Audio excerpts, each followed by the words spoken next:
फुटला घाम याला कोण घालील येसने दरबारी कुस्तीत हे गेले बडी बेगम म्हणजे आली आदिल शहाची आई वर्गा नजरेत तिच्या अंगार दरबार झाला गपगार कुणी घेईना पुढाकार साऱ्यांनीच मानली हार इतक्यात अचानक एक सरदार उठला बोलला मैं लाऊंगा शिवाजी को आणि त्यानं विडा उचलला नवतेचं अफजल खाने या नवतेचं अफजल खाने चिता जागताचं मुसहिताने कान बोलला छाती ठोकून शिवबाला टाकतो चिरडीनं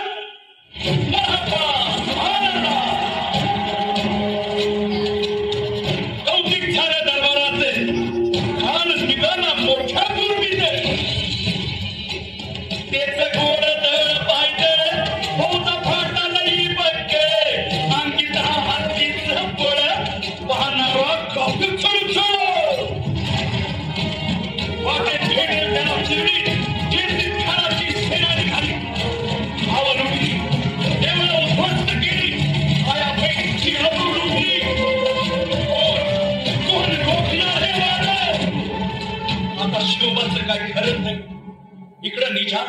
तिकडं मोगल पलीकडं इंग्रज जो तो हेच बोलू लागला राजाची सेना मुठभर खानाला कसा खोपणार काय लढवावा हुंडर चिंतेत बंद सरदार पण आईची जाऊ काय म्हणाल्या शिवबा केवळांचा पुत्र त्याला अवघ्या मराठी जमीनचा स्वाभिमान आहे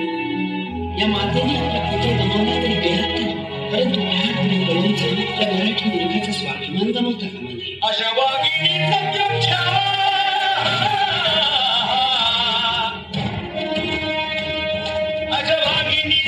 छावा गणिमान कसा ठेचावा डोक्यात नेहमी कावा भेटीचा धन सांगावा होता कळावर आमने सामने भेटीचा सांगावा खरं असं कबूल केला दिवस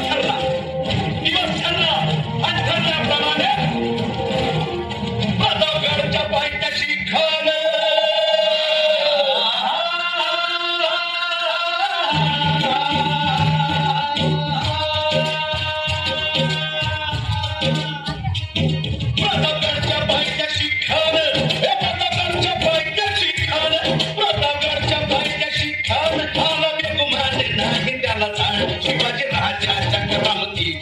शिवाजी राजाच्या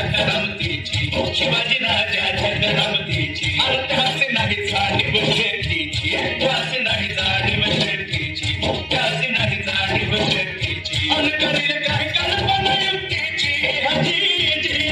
काय कल्पना युक्तीची करील काय कल्पना युक्तीची खानाच्या भेटीसाठी महाराजांना एक शानदार शामियाना उभारला होता भेटीसाठी छान उभारला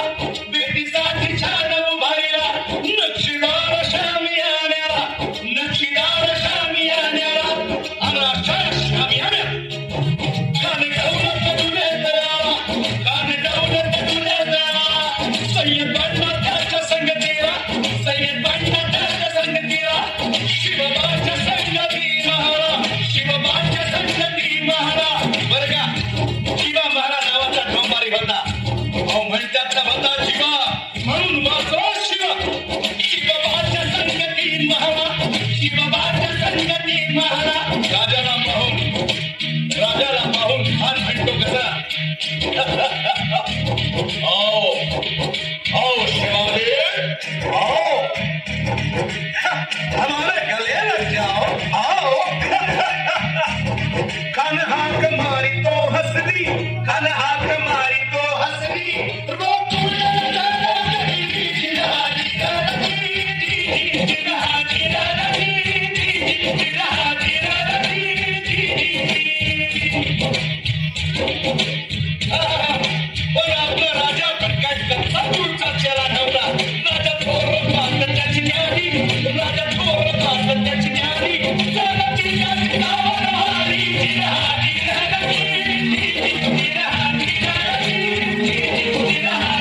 पोटामंदी पिचवट केलेला पोटामंदी